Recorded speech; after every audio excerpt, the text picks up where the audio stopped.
Good afternoon, all. Good afternoon, ma'am. Good afternoon. Good afternoon, ma'am. Good afternoon. നമ്മൾ കഴിഞ്ഞ ദിവസം പറഞ്ഞു നിർത്തിയത് എല്ലാവർക്കും ഓർമ്മയുണ്ടാവും അല്ലെ? ഇത്ര തന്നെ ആയതുകൊണ്ട് തന്നെ എല്ലാവർക്കും ഓർമ്മയുണ്ടാവും. ഹ്യൂമൻ റിസോഴ്സ് തന്നെയാണ് നമ്മൾ കണ്ടിന്യൂ ചെയ്യുന്നത്. ഹ്യൂമൻ റിസോഴ്സ് മാനേജ്മെന്റിന്റെ അത്യാവശ്യം ലാസ്റ്റ് ക്വസ്റ്റ്യൻസ് ഒക്കെ അത്രയും ആവാറായിട്ടുണ്ട്.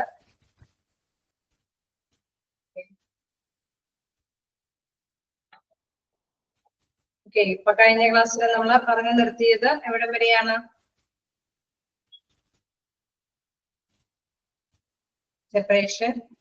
സെപ്പറേഷൻ പറഞ്ഞു നിർത്തിയപ്പോ എന്തോ ഒരു ഡൗട്ടും കൂടി ചോദിച്ചിട്ടുണ്ടായിരുന്നു. നമ്മളെ സമയം കഴിഞ്ഞ് അല്ലെ, അത് കഴിഞ്ഞതിന് ശേഷം നിങ്ങൾ എന്തെങ്കിലും വായിച്ചു നോക്കിയിട്ട് ലാസ്റ്റ് ടൈം ആയതുകൊണ്ട് സ്പീഡിലെടുത്ത് പോയായിരുന്നു. എന്തെങ്കിലും ഡൗട്ടുകൾ ഉണ്ടെങ്കിൽ ചോദിക്കാം. എന്തെങ്കിലും ഡൗട്ടുകൾ ഉണ്ടോ?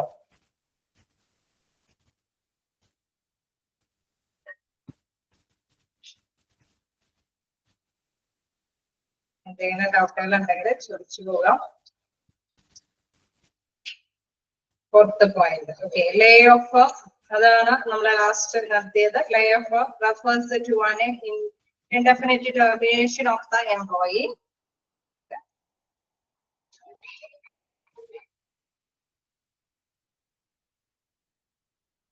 ഡിസ്മിസലും ലേ ഓഫും തമ്മിൽ എന്താ ഡിഫറൻസ് എന്നല്ലേ? ഓക്കെ, കൊടുത്തു. എന്താണ് ഡിഫറൻസ്? ഇതിലെന്താണ് ഡിസ്മിസലും ലേ ഓഫും തമ്മിലുള്ള ഡിഫറൻസ് എന്താണ്, വ്യത്യാസം എന്താണ്? അതിലെ ഡിസ്മിസല് ആക്ച്വലി അവിടെയുള്ള വർക്കേഴ്സ് അല്ലെ കൃത്യമായിട്ട് തന്നെ ഡ്യൂട്ടി ചെയ്യുന്നില്ല, ഫിനാൻഷ്യൽ ആയിട്ടുള്ള അതെല്ലാം വരുത്തി വെക്കുന്നുണ്ട് എന്ന് അല്ലെ, അവിടെ വയലേഷൻ കൃത്യമായിട്ട് തന്നെ എംപ്ലോയർ മനസ്സിലാക്കുന്നുണ്ട്. ഓക്കെ, അവിടെ ഡിസ്മിസലില് ആ ഒരു ഡ്യൂട്ടി ചെയ്യുന്ന പേഴ്സൺ, അവിടെ ഒരു എംപ്ലോയി ഇന്ന പ്രോബ്ലംസ് വരുത്തി വെക്കുന്നുണ്ട് എന്ന് മനസ്സിലാക്കി തന്നെയാണ് അദ്ദേഹത്തെ പറഞ്ഞു വിടുന്നത്. അതേസമയം ലേ ഓഫില് ഇദ്ദേഹം, ഞാൻ പറഞ്ഞു, ചില ബിസിനസ് ഫേമുകളിലെല്ലാം ഇദ്ദേഹം തന്നെ മേൽനോട്ടം വഹിച്ചുകൊണ്ട് തന്നെ എല്ലാ ബിസിനസ് കൈകാര്യം ചെയ്ത് പോകുന്നുണ്ടാവില്ല. അവിടെ വർക്കേഴ്സുകളായിരിക്കും അത് കൈകാര്യം ചെയ്ത് തന്നെ പോകുന്നത്. നമുക്കറിയാം, അക്കൗണ്ട്സും കാര്യങ്ങളൊക്കെ ജസ്റ്റ് ഒന്ന് മനസ്സിലാക്കി പോകുന്ന മാത്രമേ ഉണ്ടാവുള്ളൂ. അല്ലെങ്കിൽ എന്താണ് പ്രോഫിറ്റും അല്ലെ ലോസും തമ്മിൽ എന്തൊക്കെയാണെന്നപ്പോ അത് ജസ്റ്റ് അദ്ദേഹം കൈകാര്യം ചെയ്യുന്നൊക്കെ ഉണ്ടാവുള്ളൂ. അപ്പൊ ഇദ്ദേഹത്തിന് അവിടെയുള്ള എംപ്ലോയറെ കൺട്രോൾ ഒന്നും ചെയ്യാൻ പറ്റുന്നില്ല.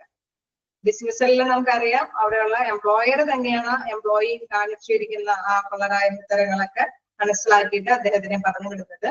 അതേസമയം എംപ്ലോയർ ഈ ഒരു ബിസിനസ് ഫേമില് അദ്ദേഹം വരുന്നില്ല, അദ്ദേഹം നേരിട്ട് അവിടെയുള്ള പേഴ്സൺസിനെ കൺട്രോൾ ചെയ്യുന്നില്ല. പിന്നെ എന്താണ് അതില് പ്രത്യേകമായിട്ട് പറയുന്നത്, അദ്ദേഹം പക്ഷെ മനസ്സിലാക്കുന്നുണ്ട് എന്താണ് ഫിനാൻഷ്യൽ ബർഡൻ അല്ലെ, ഒരു ഓർഗനൈസേഷന് സംബന്ധിച്ച് ഫിനാൻഷ്യൽ ആയിട്ടുള്ള ബർഡൻ വരുത്തി വെക്കുന്നുണ്ട് അവിടെയുള്ള എംപ്ലോയീസ് എന്ന് മനസ്സിലാക്കുന്നുണ്ട്. പക്ഷെ കൺട്രോൾ ചെയ്യാൻ അദ്ദേഹത്തിന് പറ്റുന്നില്ല. ഇൻ കേസ് നിങ്ങൾ ഒരു കാര്യം കൂടി മനസ്സിലാക്കാം, ഒരു അല്ലെ, ഞാൻ അന്നേരം എക്സാമ്പിൾ പറഞ്ഞിരുന്നു, 2-3 പേഴ്സൺസ് അല്ലെ, 2-3 എംപ്ലോയി നിന്ന് തന്നെ വർക്ക് ചെയ്യുന്ന ഒരു സ്ഥാപനമാണ് എങ്കിൽ അവിടെ ഒരു 2 പേഴ്സണെ കൊണ്ട് മാത്രം അല്ലെ, അത് അദ്ദേഹത്തിനെ കൊണ്ട് മാത്രം ആ ഒരു വർക്ക് കണ്ടിന്യൂ ചെയ്യാൻ പറ്റുമെങ്കിൽ, ഒരു പേഴ്സണെ പറഞ്ഞു വിട്ടാലും വലിയ പ്രശ്നമില്ല എന്ന് എംപ്ലോയർക്ക് തോന്നുകയാണെങ്കിൽ ആ ഒരു രീതിയിൽ ലേ ഓഫ് എന്ന് പറഞ്ഞാൽ കൂട്ടിച്ചേർക്കുകയാണ്. ആ 3 പേരുടെ ഡ്യൂട്ടി എന്നുള്ളത് 2 പേരിലേക്ക് ആക്കി തീർക്കുകയാണ്. അങ്ങനെയാണ് ഒരു വ്യക്തിയെ അവിടെ പറഞ്ഞു വിടുന്നത്. അദ്ദേഹം കൺട്രോൾ ഒന്നും ചെയ്യുന്നില്ല, അങ്ങനെയുള്ള പ്രോബ്ലംസ് എന്താണെന്നുള്ളത് കൃത്യമായിട്ട് തന്നെ നോട്ട് ചെയ്യാൻ പറ്റുന്നില്ല.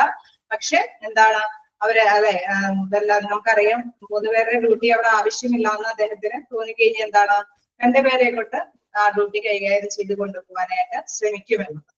ആ ഒരു രീതിയിലാണ് ലേ ഓഫില് പേഴ്സൺസിനെ പറഞ്ഞു വിടുന്നത്. ക്ലിയർ ആയോ?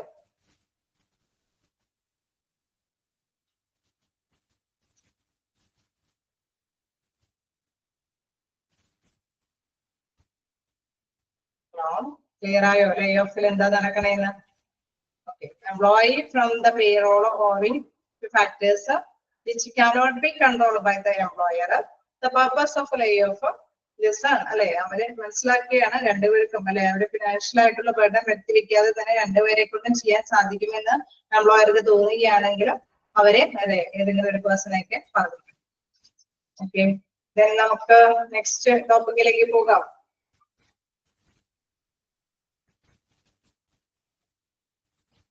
എംപ്ലോയി ട്രെയിനിങ് ആണ് നെക്സ്റ്റ് ടോപ്പിക്. നമുക്ക് നോക്കാം. അപ്പൊ നമ്മള് അല്ലെ റിക്രൂട്ട്മെന്റും സെലക്ഷനും അതേമാതിരി തന്നെ ടെസ്റ്റും കാര്യങ്ങളൊക്കെ കണ്ടു. അതിനുശേഷം നമ്മൾ ട്രെയിനിങ്ങിലേക്ക് പോവുകയാണ് അല്ലെ. ഇന്റർവ്യൂ ഒക്കെ കഴിഞ്ഞ് ട്രെയിനിങ്ങിലേക്ക് പോവുകയാണ്. പേഴ്സൺസിനെയൊക്കെ തെരഞ്ഞെടുക്കുന്നുണ്ട്. അവർക്ക് ട്രെയിനിങ് ഒക്കെ കൊടുക്കുന്ന ഒരു രീതിയിലേക്ക് എത്തിപ്പെട്ട് നിൽക്കുകയാണ്. എന്താണ് ട്രെയിനിങ് നോക്കാം. Training is A process of learning A series of programmed behaviour. നമുക്കറിയാം അല്ലെ, അവിടെ വരുന്ന വർക്കേഴ്സ് ഏതൊരു സ്ഥാപനത്തിലാണെങ്കിലും ആ സ്ഥാപനത്തിന്റെ പെരുമാറ്റത്തോട് ആ സ്ഥാപനത്തിനോട് ഇണങ്ങി ചേരേണ്ടതുണ്ട് അല്ലെ. അപ്പൊ അതിനു വേണ്ടിയിട്ടൊരു സെറ്റ് ഓഫ് അല്ലെ, അതാണ് സീരീസ് ഓഫ് പ്രോഗ്രാംഡ് ബിഹേവിയർ എന്ന് പറയുന്നത്. അതായത് ഒരു നീണ്ട പരമ്പര അല്ലെ, അതിനു വേണ്ടിയിട്ട് നേരത്തെ കൂട്ടി അവിടെ ആ ഒരു ഓഫീസ് റൺ ചെയ്യാൻ വേണ്ടിയിട്ടുള്ള ഒരു ബിഹേവിയർ പാറ്റേൺ ഒക്കെ അവിടെ സെറ്റ് ചെയ്തിട്ടുണ്ട്. അത് പഠിപ്പിച്ച് അല്ലെ, അത് കൃത്യമായിട്ട് തന്നെ അവിടെ വരുന്ന വർക്കേഴ്സിനെ മനസ്സിലാക്കി കൊടുക്കുക അല്ലെങ്കിൽ പഠിപ്പിച്ചു കൊടുക്കുക എന്നുള്ളതാണ് ട്രെയിനിങ് കൊണ്ട് ഉദ്ദേശിക്കുന്നത്. It is the application of knowledge. അതായത് നോളജ് പ്രയോഗിക്കുക എന്നതാണ് അവിടെ ഉദ്ദേശിക്കുന്നത്. എല്ലാവരിലേക്കും വിവരങ്ങൾ എത്തിക്കുക. It makes the people aware of the rules and the procedure to manage their behavior. അതായത് അവിടെ അല്ലെ ഏതൊരു സ്ഥാപനമാണോ അതിന്റെ സ്ഥാപനത്തിന്റെ റൂൾസ് ആൻഡ് റെഗുലേഷൻസ് ഒക്കെ എന്താണെന്നുള്ളത് അല്ലെങ്കിൽ അവിടെയുള്ള വർക്കേഴ്സിന്റെ പെരുമാറ്റ രീതിയോട് പൊരുത്തപ്പെട്ട് അല്ലെ അവരോട് അത് മനസ്സിലാക്കി കൊടുക്കണം. അവർക്കൊരു അവയർനെസ് കൊടുക്കണം. അവിടെയുള്ള വർക്കേഴ്സിന്റെ ഇടയിൽ അവിടുത്തെ എന്താണോ ആ ഒരു ഓർഗനൈസേഷൻ മുന്നോട്ട് പോകാനായിട്ടുള്ള റൂൾസ് ആൻഡ് റെഗുലേഷൻസ് ഒക്കെ എന്താണെന്നുള്ളത് അവരെ പറഞ്ഞ് മനസ്സിലാക്കി കൊടുക്കേണ്ടതുണ്ട്. Then എന്താ പറയുന്നത്, it tries to refine their performance on the current job or make them ready for an intended job. നമുക്കറിയാം അല്ലെ, നിലവിലുള്ള ജോലിക്കാരാണെങ്കിലും അവർക്ക് ചിലപ്പോഴൊക്കെ ട്രെയിനിങ് കൊടുക്കും. കാരണം കൂടുതലായിട്ട് എന്തെങ്കിലും ജോലി കൂട്ടിച്ചേർക്കേണ്ടി വരുമ്പോഴാണ് അല്ലെ, കൂടുതൽ അഡീഷണൽ ഒക്കെ എന്തെങ്കിലും ജോലി കൂട്ടിച്ചേർക്കേണ്ടി വരുമ്പോൾ അവരുടെ പെർഫോമൻസ് അവരുടെ പ്രകടനം വർദ്ധിപ്പിക്കാൻ വേണ്ടിയിട്ടൊക്കെയാണ് അത്തരത്തിലുള്ള റിഫ്ലക്ട് അല്ലെ അത്തരത്തിലുള്ള ട്രെയിനിങ് കാര്യങ്ങളൊക്കെ ചെയ്തു കൊടുക്കുന്നത്. എന്താണ് primary purpose of a training are to increase the productivity, to upgrade quality, to help an organization fulfill its future personal needs, to improve organizational climate, to improve health and safety, excellence, prevention for personal growth. Okay, അപ്പൊ നമുക്കറിയാം എന്തിനാണ് സാധാരണ training കിട്ടുന്നത് അല്ലെ, എന്തെങ്കിലുമൊക്കെ ഘടകങ്ങൾ നമുക്കറിയാം. ട്രെയിനിങ്ങുമായി ബന്ധപ്പെട്ട പല പല കാര്യങ്ങളുണ്ട് അല്ലെ. പ്രധാനമായിട്ട് നമ്മൾ ഏതൊരു സ്ഥാപനത്തിലും ട്രെയിനിങ് കൊടുക്കുന്നത് ഇതിനു വേണ്ടിയായിരിക്കും. എന്തെങ്കിലുമൊക്കെ കാര്യങ്ങൾ ഉണ്ടാവോ, അവർക്ക് ലക്ഷ്യങ്ങൾ ഉണ്ടാവോ ഈ ട്രെയിനിങ് കൊടുക്കണേ കൊണ്ട്? ഉണ്ടാവോ? വെറുതെ എല്ലാവരും മാനേജേഴ്സ് ഒക്കെ അവിടെയുള്ള എംപ്ലോയീസിന് ട്രെയിനിങ് കൊടുക്കുകയാണോ ചെയ്യുന്നത്? അവർക്ക് എന്തെങ്കിലുമൊക്കെ ഉദ്ദേശങ്ങൾ ഉണ്ടാവും? ഉണ്ടാവില്ലേ? ഉണ്ടാവും. ക്വാളിറ്റി കൂട്ടണമെന്നുണ്ടാവും. ഓക്കെ, അണ്ടർസ്റ്റാൻഡ് ദ ജോബ്, ആ ജോലിയെ കുറിച്ച് നന്നായിട്ട് അറിയണമെന്നുണ്ടാവും. ബെറ്റർ പെർഫോമൻസ് അല്ലെ, നല്ലൊരു പ്രകടനം കാഴ്ചവെക്കണമെന്നുണ്ടാവും. അതിനൊക്കെ വേണ്ടിയിട്ടാണ് ട്രെയിനിങ് സാധാരണയായിട്ട് മാനേജേഴ്സ് അവിടെയുള്ള എംപ്ലോയീസിന് കൊടുക്കുന്നത് അല്ലെ. അത് തന്നെയാണ് അവിടെ പറയുന്നത്. അതിന്റെ പ്രധാനപ്പെട്ട ഉദ്ദേശങ്ങൾ അല്ലെ, നല്ലൊരു അല്ലെ ഇൻക്രീസ് പ്രൊഡക്ടിവിറ്റി, ഉൽപാദനക്ഷമത കൂട്ടുക, അല്ലെങ്കിൽ ക്വാളിറ്റി ഇൻക്രീസ് ചെയ്യിപ്പിക്കുക, അല്ലെങ്കിൽ എന്താണ് ഫ്യൂച്ചർ അല്ലെ ഭാവിയിലേക്ക് വരുന്ന എന്തെങ്കിലും പേഴ്സണൽ ആയിട്ടുള്ള നീഡ്സുകളെല്ലാം ഫുൾഫിൽ ചെയ്യുക. അതായത് ചിലപ്പോഴെങ്കിലും സ്ട്രഗിളും കാര്യങ്ങളൊക്കെ അല്ലെ, ചിലപ്പോൾ മുൻകൂട്ടി കണ്ടുകൊണ്ട് തന്നെ എന്തെങ്കിലും പ്രോബ്ലംസ് ഒക്കെ ഫേസ് ചെയ്യേണ്ടതായിട്ട് വരുമെന്ന് കണ്ടുകൊണ്ട് തന്നെ അതിനെ കൈകാര്യം ചെയ്യാനൊക്കെ ആയിട്ട് ട്രെയിനിങ് കൊടുക്കും. അതോടൊപ്പം തന്നെ ഓർഗനൈസേഷണൽ ക്ലൈമറ്റ് എന്ന് വെച്ചാൽ എന്താണ്, നല്ല ഒരു അറ്റ്മോസ്ഫിയർ അല്ലെ, ജീവനക്കാരുടെ ഇടയിലൊക്കെ നല്ല ശാന്തമായി തന്നെ വർക്ക് ചെയ്യാനുള്ള ഒരു അറ്റ്മോസ്ഫിയർ ക്രിയേറ്റ് ചെയ്യാൻ. To improve health and safety, അതായത് ഇപ്പൊ ചിലപ്പോ അല്ല ഭയങ്കര ഡിഫിക്കൽട്ടും എന്താ പറയുക ഒരുപാട് ഇതുകളൊക്കെ ഉള്ളതാണെങ്കിൽ അവിടെ സുരക്ഷയ്ക്കൊക്കെ പ്രാധാന്യമുണ്ട് അല്ലെ. അപ്പൊ അത്തരത്തിലുള്ള സമയങ്ങളിൽ എന്താണ് സുരക്ഷ അല്ലെങ്കിൽ അവരുടെ ആരോഗ്യത്തിനൊക്കെ പ്രൊട്ടക്ഷൻ കിട്ടാൻ വേണ്ടിയിട്ടുള്ള ട്രെയിനിങ്ങുകൾ ഉണ്ടാവും. എന്താണ് observance, prevention and for personal growth. അതായത് കാലഹരണപ്പെട്ട കാര്യങ്ങളൊക്കെ അല്ലെങ്കിൽ നമ്മൾ തള്ളിക്കളഞ്ഞ് പുതിയതിനെ സ്വീകരിക്കും അല്ലെ. നമുക്കറിയാം കമ്പ്യൂട്ടറൈസ്ഡ് ആയ കാലഘട്ടത്തിലൊക്കെ പഴയ കാലഘട്ടത്തിലുള്ള ജോലി സംഭവങ്ങളൊക്കെ റിമൂവ് ചെയ്തു അല്ലെ, ഒഴിവാക്കി പുതിയ പുതിയ കാര്യങ്ങളൊക്കെ ഇംപ്ലിമെന്റ് ചെയ്തു. അപ്പൊ അത്തരത്തിലുള്ള കാര്യങ്ങൾ അതിനൊക്കെ തടയാൻ വേണ്ടിയിട്ട് എക്സലൻസ്, അതേമാതിരി തന്നെ പേഴ്സണൽ ഗ്രോത്ത്, അതായത് വ്യക്തിപരമായിട്ട് എല്ലാവർക്കും ഒരു വികസനം അല്ലെ, അവിടെയുള്ള വർക്കേഴ്സിന്റെ ഇടയിലൊക്കെ വ്യക്തിപരമായിട്ടുള്ള ഒരു വികസനം നേടിയെടുക്കാനൊക്കെ വേണ്ടിയിട്ടാണ് എന്ത് കൊടുക്കുന്നത്, എന്തിനെ കുറിച്ച് പഠിക്കുന്നത്, എന്താ കൊടുക്കുന്നത്,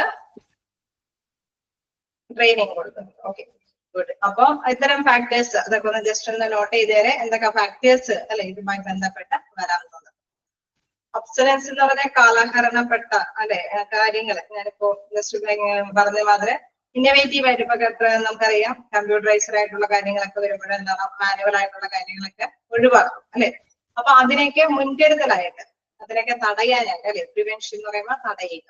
കാലഹരണപ്പെട്ടവയൊക്കെ വേണ്ടാന്ന് വെച്ച് പുതിയതിനെ നമ്മൾ ഇംപ്ലിമെന്റ് ചെയ്യേണ്ടതായിട്ട്. Okay. And for personal growth നമുക്കറിയാം ഇങ്ങനെയൊക്കെ ട്രെയിനിങ് കിട്ടുമ്പോൾ എന്താണ് വ്യക്തിപരമായിട്ട് എല്ലാവർക്കും അവരുടെ ആ ജോലിയിൽ അല്ലെ ഒരു കുറച്ചും കൂടി നല്ല കൂടി കോൺഫിഡൻസോട് കൂടിയിട്ടൊക്കെ വർക്ക് ചെയ്യാനായിട്ട് സാധിക്കും എന്നുള്ളത്.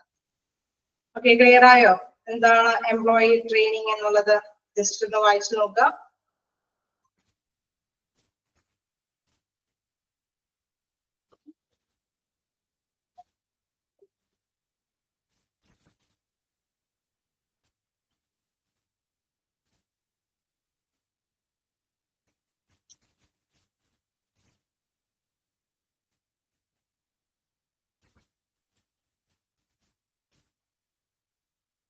ഓക്കെ അല്ലേ? കണ്ടിന്യൂ ചെയ്തോട്ടെ.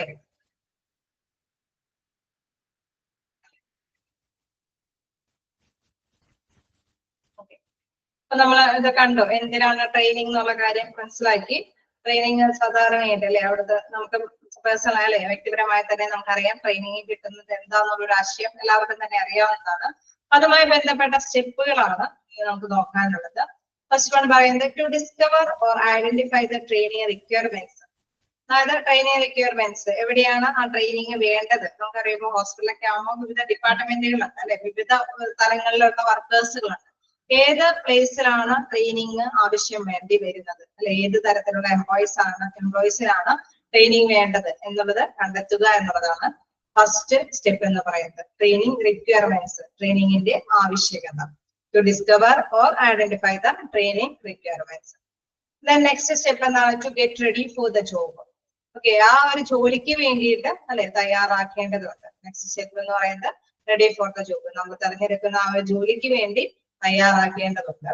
Then preparation of the learner അല്ലെ, പഠിതാക്കളെ തയ്യാറാക്കണം. ആർക്കൊക്കെയാണ് കൊടുക്കേണ്ടത്, ഏത് ഭാഗത്താണ് ആദ്യം തന്നെ എവിടെയാണ് ആവശ്യമെന്ന് കണ്ടെത്തേണ്ടതുണ്ട്. ദെൻ അത് ഏത് ജോലിക്കാന്ന് മനസ്സിലാക്കിയെടുക്കുക. ദെൻ എന്താണ് ആർക്ക് വേണ്ടി പ്രിപ്പറേഷൻ ഓഫ് ദ ലേണർ, പഠിതാക്കളെ തയ്യാറാക്കേണ്ടത്. ഇനി നെക്സ്റ്റ് എന്താണ്? Presentation of operations and knowledge. അപ്പൊ presentation of operation and knowledge എന്ന് പറയുമ്പോൾ നമുക്കറിയാം അത് അവതരിപ്പിക്കണം അല്ലെ, ആ ഒരു ട്രെയിനിങ് പാക്കേജ് കൊടുക്കണം. അതുമായി ബന്ധപ്പെട്ട കാര്യങ്ങളാണ്. The most important step in training programme is presentation of preparation and knowledge. അപ്പൊ ആ ഒരു അറിവിനെ കുറിച്ചിട്ട് അല്ലെ, ആ ഒരു ജോലിയുമായി ബന്ധപ്പെട്ട അറിവിനെ കുറിച്ചിട്ട് കൃത്യമായിട്ട് തന്നെ ഒരു ട്രെയിനിങ് പ്രോഗ്രാം അല്ലെ ഒരു നമുക്കറിയാം പ്രസന്റ് ചെയ്ത് കൊടുക്കണം അല്ലെ. അവിടെ ആർക്കാണോ എംപ്ലോയീസ് ആണോ ആ എംപ്ലോയീസിന് കൃത്യമായിട്ട് തന്നെ ഒരു ട്രെയിനിങ് കൊടുക്കണമെങ്കിൽ അവരുടെ മുമ്പിൽ അവതരിപ്പിക്കണം. ഇതാണ് അതിലെ ഫസ്റ്റ് എന്താണ് ഫോർത്ത് പോയിന്റ് ആയിട്ട് വരുന്നത്. Then the trainer should clearly tell, show, illustrate and question in order to put over the new knowledge and operations. അതായത് നമ്മൾ അല്ലെ കൊടുക്കുന്ന ടീച്ചിങ് ചെയ്ത് കൊടുക്കുന്ന വ്യക്തി തീർച്ചയായിട്ടും അത് ക്ലിയർ ആയിട്ട് തന്നെ ഓരോന്നും പറഞ്ഞ് തന്നെ ആ എംപ്ലോയീസിനെ പറഞ്ഞ് മനസ്സിലാക്കി കൊടുക്കണം. ദെൻ കാണിച്ചു കൊടുക്കേണ്ടതുണ്ടെങ്കിൽ അത് കൃത്യമായിട്ട് തന്നെ കാണിച്ചു കൊടുക്കണം. ഇലിസ്ട്രേറ്റ് എന്ന് വെച്ചാൽ ചിത്രീകരണ രൂപേണെ അവർക്ക് പിക്ചർ സഹിതം മനസ്സിലാക്കി കൊടുക്കേണ്ട കാര്യങ്ങളൊക്കെ ഉണ്ടെങ്കിൽ ആ രീതിയിൽ കൊടുക്കണം. And question in order to put over the new knowledge and operations. പിന്നെ അവരോട് അല്ലെ എല്ലാം ചോദിച്ചറിയണം. എന്താണ് നമ്മളിപ്പോ ഒരാശയം പങ്കുവെക്കുമ്പോൾ തീർച്ചയായിട്ടും അവരെ മനസ്സിലാക്കുന്ന രീതിയിലേക്ക് ആശയം പങ്കുവെക്കണം. പിന്നെ അവർക്ക് അല്ലെ അവരെ എന്താണ് ആവശ്യപ്പെടുന്നത് അല്ലെ പലതരത്തിലുള്ള ക്വസ്റ്റ്യൻസ് ഉണ്ടാവും, ഡൗട്ടുകളൊക്കെ ക്ലിയർ ചെയ്യുന്ന ആ ഒരു രീതിയിലേക്ക് അവർക്ക് പുതിയ നോളജ് ഒക്കെ പകർന്നു കൊടുക്കണം. എന്താണ്? The learner should be told of the series of the entire job and why each step in its performance is necessary. നമ്മൾ സാധാരണയായിട്ട് നമുക്കറിയാം അവര് സാധാരണയായിട്ട് അല്ലെ എപ്പോഴും നമ്മുടെ പഠിതാക്കൾ എന്താണ് അത് പറഞ്ഞു മനസ്സിലാക്കി അല്ലെ ഒരു പരമ്പര പോലെയാണ് മുഴുവൻ ജോലിയെ കുറിച്ചിട്ട്. നമുക്കൊരു ജോലി ഇപ്പൊ ഒരു പുതിയൊരു കാര്യമാണ് ഇംപ്ലിമെന്റ് ചെയ്യണമെങ്കിൽ സ്റ്റെപ്പ് ബൈ സ്റ്റെപ്പ് ആയിട്ട് തന്നെ അവർക്ക് പറഞ്ഞു മനസ്സിലാക്കി കൊടുക്കും അല്ലെ. അത് അതിന്റെ ആ ഒരു പൂർത്തീകരണം വരെ പറഞ്ഞ് മനസ്സിലാക്കി കൊടുക്കണം എന്നുള്ളതാണ്. ആദ്യം തന്നെ എങ്ങനെ തുടങ്ങിയപ്പോൾ നമ്മൾ ടെക്നിക്കൽ ആയിട്ടുള്ള എന്തെങ്കിലും കാര്യങ്ങളാണ് പഠിപ്പിക്കണമെങ്കിൽ തീർച്ചയായിട്ടും അവർക്ക് ആദ്യം പറഞ്ഞ് ഇതിന്റെ ആ ഒരു ആവശ്യകത എന്താണെന്നുള്ളത് മനസ്സിലാക്കി കൊടുക്കണം. പിന്നെ എന്താണ് അവർക്ക് അത് ചെയ്ത് കാണിച്ചു കൊടുക്കണം അല്ലെ, ഷോ കാണിച്ചു കൊടുക്കണം. ചിലപ്പോൾ വരച്ച് ക്ലിയർ ചെയ്ത് എങ്ങനെയാണെന്നുള്ളത് ചിലപ്പോൾ ഒറ്റയടിക്കുന്നവർക്ക് ക്യാച്ച് ചെയ്യാൻ പറ്റിയില്ലെങ്കിൽ തീർച്ചയായിട്ടും അത് കൃത്യമായിട്ട് തന്നെ അവർക്ക് മനസ്സിലാക്കി കൊടുക്കണം. സ്റ്റെപ്പ് ബൈ സ്റ്റെപ്പായിട്ട് അവർക്ക് മനസ്സിലാക്കി കൊടുക്കണം എന്നുള്ളതാണ്. ഓക്കെ, ആ ഒരു സ്റ്റെപ്പും കൂടി മനസ്സിലാക്കുക. Presentation of operation and knowledge. Clear ആണോ?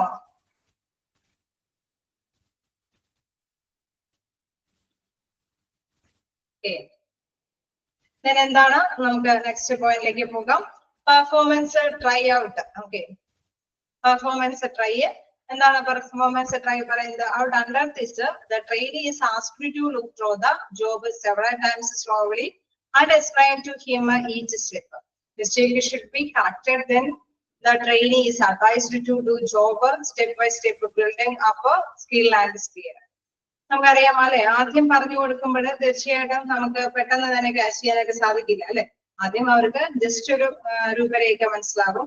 അതിനുശേഷം എന്താണ് അവരുടെ പ്രകടനം, അത് നമ്മൾ വിലയിരുത്തേണ്ടതുണ്ട് അല്ലെ. പെർഫോമൻസ് ട്രൈ ചെയ്യണം, അവരെ കൊണ്ട് ചെയ്യിപ്പിക്കാനായിട്ട് ശ്രമിക്കണം. ആദ്യം സ്ലോലി ആണ് ഓരോ കാര്യങ്ങൾ പറഞ്ഞു കൊടുക്കുക അല്ലെ. ടീച്ചേഴ്സ് അല്ലെ പ്രധാനമായിട്ടും പറഞ്ഞു കൊടുക്കുന്ന പഠിതാവ് കൃത്യമായിട്ട് തന്നെയാണ് പറഞ്ഞു കൊടുക്കേണ്ടത്. അത് സ്റ്റെപ്പ് ബൈ സ്റ്റെപ്പായിട്ട് തന്നെ പറഞ്ഞു കൊടുക്കണം. സെവറൽ ടൈംസ് അല്ലെ, പല പ്രാവശ്യം തന്നെ പറഞ്ഞു കൊടുക്കാൻ ശ്രമിക്കണം. എന്താണ് ഓരോ സ്റ്റെപ്പുകളിലും അത് കൃത്യമായിട്ട് തന്നെ വിവരിച്ചു കൊടുക്കണം. എന്താണ് മിസ്റ്റേക്ക് ഷുഡ് ബി കറക്റ്റഡ്, അവർക്ക് ഉണ്ടാകുന്ന മിസ്റ്റേക്കുകൾ കറക്റ്റ് ചെയ്യണം. Then the trainee is advised to do the step by step building up skill and speed. നമുക്കറിയാം അത് എന്ത് കാര്യവും നമുക്ക് അല്ലെ സ്ലോ ആയിട്ട് ചെയ്യുക എന്ന് പറയുമ്പോൾ റിസൾട്ട് അത്രയും സ്ലോ ആയിട്ടേ കിട്ടുള്ളൂ അല്ലെ. അത് സ്പീഡില് അതിനെ ചെയ്യണമെങ്കിൽ എന്താണ് നമുക്ക് അതിന്റെ ആ ഒരു സ്റ്റെപ്പ് നല്ല രീതിയിൽ തന്നെ മനസ്സിലാവണം. അപ്പൊ അതുകൊണ്ട് അത് ഉപദേശ രൂപേണ തന്നെ അവർക്ക് പറഞ്ഞ് മനസ്സിലാക്കി കൊടുക്കണം. ഇത് ഇന്ന രീതിയിൽ ഫസ്റ്റ് ഇങ്ങനെയൊക്കെ ചെയ്യുമ്പോഴാണ് അത് സ്പീഡിൽ അല്ലെ കൈകാര്യം ചെയ്യാനൊക്കെ ആയിട്ട് സാധിക്കുകയുള്ളൂ. നിങ്ങളുടെ കഴിവുകൾ അതനുസരിച്ച് വികസിച്ച് വരികയുള്ളൂ എന്നുള്ളത് കൃത്യമായിട്ട് തന്നെ പറഞ്ഞ് മനസ്സിലാക്കണമെന്ന്. ഓക്കെ, ക്ലിയർ ആയോ? അപ്പൊ ഫസ്റ്റ് സ്റ്റെപ്പ് നമ്മൾ എന്താ പറഞ്ഞത്? ഫസ്റ്റ് സ്റ്റെപ്പ് എന്തായിരുന്നു പറഞ്ഞത്? ട്രെയിനിയുടെ ഫസ്റ്റ് സ്റ്റെപ്പ് എന്താണ്? ട്രെയിനിങ്ങിന്റെ first step training requirements. Okay, then identify ചെയ്യുക എന്താണ് അല്ലെ ആവശ്യം എന്താണെന്നുള്ളത് ഐഡന്റിഫൈ ചെയ്യുക. നെക്സ്റ്റ് എന്താണ്? To get ready for the job, ജോബിന് വേണ്ടിയിട്ട് റെഡി ആകുക. Then preparation of the learner, presentation of operation and knowledge, അതായത് അവതരിപ്പിച്ചു കൊടുക്കുക. പിന്നെ എന്താണ്? പെർഫോമൻസ് ട്രൈ ചെയ്യുക അല്ലെ. പെർഫോമൻസ് അവരുടെ പ്രകടനം എന്താണെന്ന് മനസ്സിലാക്കുക. ദെൻ ഫോളോ അപ്പ് ലാസ്റ്റ് വരെ എന്തായിരിക്കും? ഫോളോ അപ്പ് ആണ്. നോക്കുക എന്താണ് ഫോളോ അപ്പിൽ വരുന്നത്? Follow up and evaluation of the programme. It is with a view to testing the effectiveness of training efforts that this step is undertaken. അതായത് നമ്മളിപ്പോ ഒരു കാര്യം അല്ലെ ഒരു ട്രെയിനിങ് കൊടുത്തു കഴിഞ്ഞാൽ അത് നമ്മൾക്ക് അത് മനസ്സിലാവുന്നത് അതിന്റെ റിസൾട്ട് കിട്ടുന്നത് എന്താണ്? അത് കൈകാര്യം ചെയ്യാനായിട്ട് പറ്റുന്നുണ്ട് അല്ലെ. ഫോളോ അപ്പ് വിലയിരുത്തൽ നടത്തുമ്പോഴാണ് ഈ പരിശീലനം കൊടുക്കുന്നതിന്റെ ആ ഫലപ്രാപ്തി എത്രത്തോളം ഉണ്ടെന്ന് മനസ്സിലാക്കാനായിട്ട് സാധിക്കും. അപ്പൊ ആ ഫലപ്രാപ്തി എത്രത്തോളം ഉണ്ട് എന്ന് മനസ്സിലാക്കുക എന്നുള്ളതാണ് ലാസ്റ്റ് സ്റ്റെപ്പിൽ വരുന്നത്. കൊടുത്തതനുസരിച്ചിട്ട് അല്ലെ പരിശീലന ശ്രമങ്ങളൊക്കെ ഫലപ്രാപ്തിയോടുകൂടി ചെയ്യുന്നുണ്ടോ എന്ന് പരീക്ഷിക്കുക അല്ലെ, അത് മനസ്സിലാക്കി എടുക്കുക എന്നുള്ളതാണ് last step. Follow up and evaluation എന്ന് പറഞ്ഞാൽ എന്താണ്? വിലയിരുത്തുക അല്ലെ. അവർ കൊടുത്ത പ്രോഗ്രാം അനുസരിച്ചിട്ട് കൈകാര്യം ചെയ്യുന്നുണ്ടോ എന്ന് വിലയിരുത്തുക എന്നുള്ളതാണ് ലാസ്റ്റ് സ്റ്റെപ്പില് വരുന്നത്. ഓക്കെ, ക്ലിയർ അല്ലേ?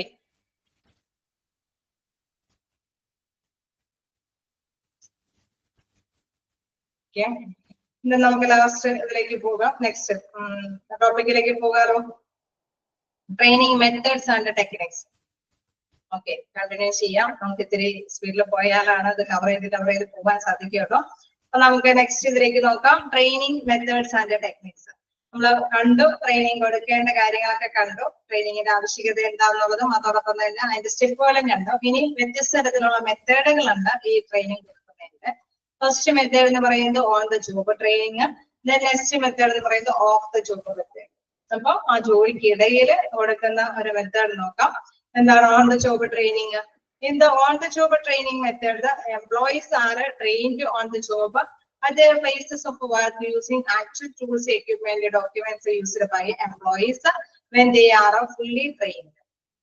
അതായത് നമ്മൾ വർക്ക് ചെയ്യുന്നതോടൊപ്പം തന്നെ എംപ്ലോയർ അവിടെയുള്ള വർക്കേഴ്സിന്റെ ഇടയിൽ അവർ ഉപയോഗിക്കുന്ന ടൂൾസുകളോ അതേമാതിരി തന്നെ ഉപകരണങ്ങളും ഡോക്യുമെന്റ്സ് എന്നൊക്കെ പറയാം. ചിലതൊക്കെ പേപ്പർ വർക്കുകളൊക്കെ ആയിരിക്കും ചിലവരുടെ ഡ്യൂട്ടി. അപ്പൊ അവരെന്താണ് ഓരോ ആപ്ലിക്കേഷൻസ് ഫോമും എങ്ങനെയൊക്കെയാണ് ഫില്ല് ചെയ്യണേ എന്നൊക്കെ ഉള്ളത് അവരോടൊപ്പം തന്നെ ചെയ്ത് പഠിപ്പിച്ചു കൊടുക്കുകയാണ് ചെയ്യുന്നത് അല്ലെ. അപ്പൊ ട്രെയിനിങ് കിട്ടുക എന്നുള്ളത് ഒരു മാസമൊക്കെ അവരോടൊപ്പം തന്നെ ട്രെയിനിങ് കിട്ടുന്ന ഒരു രീതിയിലേക്കാണ് വരിക. അത് അവരോടൊപ്പം തന്നെ ഏത് ടൂളുകളാണോ ഉപയോഗിക്കുന്നത് ആ ടൂൾസ് ഒക്കെ ഉപയോഗിച്ച് എക്യുപ്മെന്റ്സ് ഒക്കെ ഉപയോഗിച്ച് എംപ്ലോയർ അവർക്ക് പരിചിതമാക്കുന്ന ഒരു രീതിയാണ് on the job training. Okay, OJT. എന്താണ് OJTയുടെ full form? On the job training. Clear അല്ലേ? ഓൺ ദ ജോബ് ട്രെയിനിങ് ജോലി സ്ഥലത്ത് തന്നെയാണ് ജോലികൾ ചെയ്യിക്കുന്നത്. നെക്സ്റ്റ് ആ ഒരു ഓൺ ദ ജോബ് ട്രെയിനിങ്ങിൽ രണ്ട് ഇതുകളുണ്ട് അല്ലെ, രണ്ട് വെരിഫിക്കേഷൻ ആയിട്ടുള്ള കാര്യം പറയുന്നുണ്ട്. ഒന്ന് ജോബ് ഇൻസ്ട്രക്ഷൻ ട്രെയിനിങ്ങും then apprenticeship. Job instruction training എന്ന് പറയുമ്പോൾ എന്താണ്? This method is also known as training from gradual learning. Gradual learning എന്ന് വെച്ചാൽ ക്രമാധീനം അല്ലെ, ഒരു ഗ്രാജുവൽ ആയിട്ട് നേടിയെടുക്കുക, ക്രമമായിട്ട് നേടിയെടുക്കുക. ചിലപ്പോൾ നമുക്കറിയാം ഫസ്റ്റ്ലി ചിലപ്പോൾ വെറുതെ ഫോമുകളൊക്കെ എന്താണ് ഫില്ല് ചെയ്യുക എന്നൊക്കെ അതൊക്കെ ആയിരിക്കും. ചിലപ്പോൾ അതുപോലെ കുറച്ചും കൂടിയും കാര്യങ്ങളൊക്കെ ചെയ്യിപ്പിക്കാനായിട്ട് അവരെ തയ്യാറാക്കും. അങ്ങനെ പതിയെ അല്ലെ ഗ്രാജുവലി അവര് ഇങ്ങനെ ചെയ്ത് അല്ലെങ്കിൽ അവരോടൊപ്പം തന്നെ നിന്നുകൊണ്ട് പഠിച്ചെടുക്കുന്നുണ്ട്. ഞാൻ അപ്രന്റീസ്ഷിപ്പ് എന്ന് പറയുമ്പോൾ എന്താണ്? അപ്രന്റീസ്ഷിപ്പ് ഒക്കെ എല്ലാവരും കേട്ടിട്ടുണ്ടാവും അല്ലെ. അപ്രന്റീസ്ഷിപ്പ് എന്ന് പറയുന്നത് എന്താണ്? 6 month അപ്രന്റീസ്ഷിപ്പ് കിട്ടി എന്നൊക്കെ പറഞ്ഞ് കേട്ടിട്ടുണ്ടാവും ഇല്ലേ? അവിടെ നോക്കാം. This person is learning a trade from a skilled employer having agreed to work for a fixed period at low wages. അതായത് എംപ്ലോയർ അദ്ദേഹത്തിന്റെ കീഴിൽ അദ്ദേഹത്തിനോടൊപ്പം തന്നെ വർക്ക് ചെയ്യാനായിട്ട് അവരെ കൂട്ടുകയാണ്. നമുക്കറിയാം എംപ്ലോയർ ഒരു നിശ്ചിത തുച്ഛമായ വേതനത്തിലാണ് ഇദ്ദേഹത്തിന് കൊടുക്കുന്നത്. പക്ഷെ ഇദ്ദേഹത്തിനെ സംബന്ധിച്ച് അല്ലെ പുതിയ കാൻഡിഡേറ്റിനെയൊക്കെ സംബന്ധിച്ച് എന്താണ്? അവര് അതിൽ എക്സ്പീരിയൻസ് നേടിയെടുക്കുകയാണ് ചെയ്യുന്നത് അല്ലെ. ആ ഒരു തുച്ഛമായ വേതനത്തിൽ തന്നെ അദ്ദേഹത്തിനോടൊപ്പം തന്നെ ജോലി ചെയ്ത് ആ ജോലിയോടുള്ള എല്ലാ കാര്യങ്ങളും അല്ലെ അവർക്ക് ഫെമിലിയർ ആയിട്ട്, അതായത് നമുക്ക് എല്ലാം മനസ്സിലാക്കിയെടുക്കുക, കണ്ടറിഞ്ഞും ചെയ്തും അല്ലെ നേരിട്ട് കൈകാര്യം ചെയ്യാനൊക്കെ ആയിട്ടുള്ള ഒരു ടൈം പീരീഡ് കിട്ടുകയാണ് പുതിയ കാൻഡിഡേറ്റിനെ സംബന്ധിച്ച്. അപ്പൊ അപ്രന്റീസ്ഷിപ്പ് എന്ന് പറയുന്നത് in this a person is learning, പഠിക്കുക a trade from a skilled employer, ഒരു നല്ല കഴിവുള്ള എംപ്ലോയറോടൊപ്പം തന്നെയാണ് അദ്ദേഹം പഠിക്കുന്നത്. Having agreed to work for a fixed period at low wage, ഒരു നിശ്ചിത കാലത്തേക്ക് ചെറിയ വേജിലാണ് നിന്നുകൊണ്ടാണ് അദ്ദേഹം ജോലി എടുക്കുന്നത്. പക്ഷെ അതോടൊപ്പം തന്നെ എല്ലാ വർക്കുകളും അദ്ദേഹം പഠിക്കുന്നുണ്ട്. ഓക്കെ, ക്ലിയർ ആണോ? നെക്സ്റ്റ് അല്ലെ അപ്രന്റീസ്ഷിപ്പ് ഒക്കെ നിങ്ങൾ കേട്ടിട്ടുണ്ട് അല്ലേ?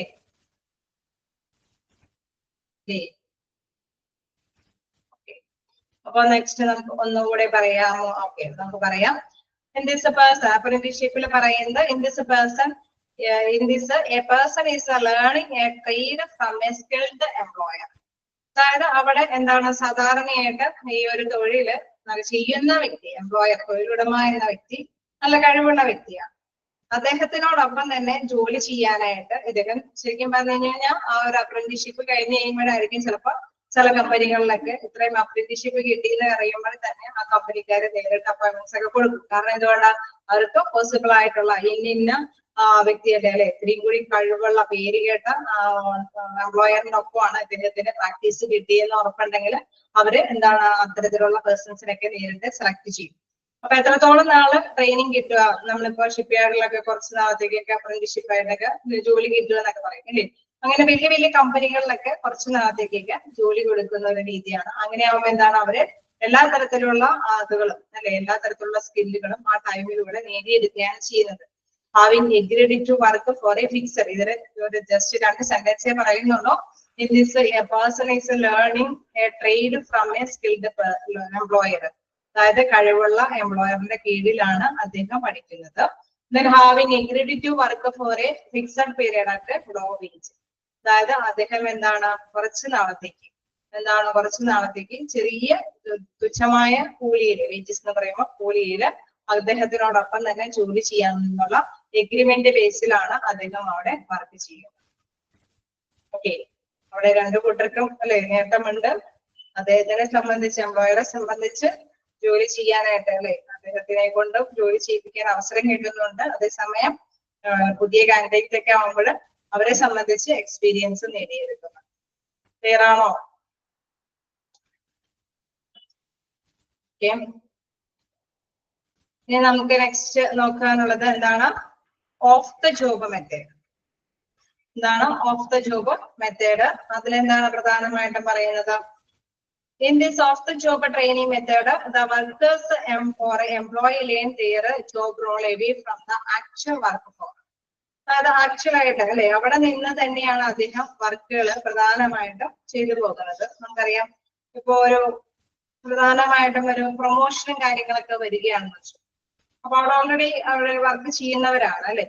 പക്ഷെ അവർക്ക് പ്രൊമോഷനൊക്കെ വരുമ്പോൾ അവരെക്കാളും ഇച്ചിരി കൂടി പോസ്റ്റ് കൂടിയ ജോലികളിലേക്കൊക്കെ ആയിരിക്കും. അപ്പൊ അവർക്ക് എന്താണ് കുറച്ച് ട്രെയിനിങ് കൂടി, അതുമായി ബന്ധപ്പെട്ട കുറച്ച് ട്രെയിനിങ് കൂടി നേടിയിരിക്കേണ്ടതായിരിക്കും. അങ്ങനെ വരാറുണ്ടോ? ഉണ്ടാവോ? അങ്ങനെ പ്രൊമോഷനൊക്കെ കിട്ടുമ്പോൾ അവർക്ക് എല്ലാ കാര്യങ്ങളും മേലധികാരികൾ ചെയ്തതിന്റെ അത്രയും എക്സ്പീരിയൻസ് ഉണ്ടാവോ? അവർക്ക് ചെറിയൊരു ട്രെയിനിങ് ഒക്കെ കൊടുക്കേണ്ടതുണ്ടാവും. ശരിയാണോ?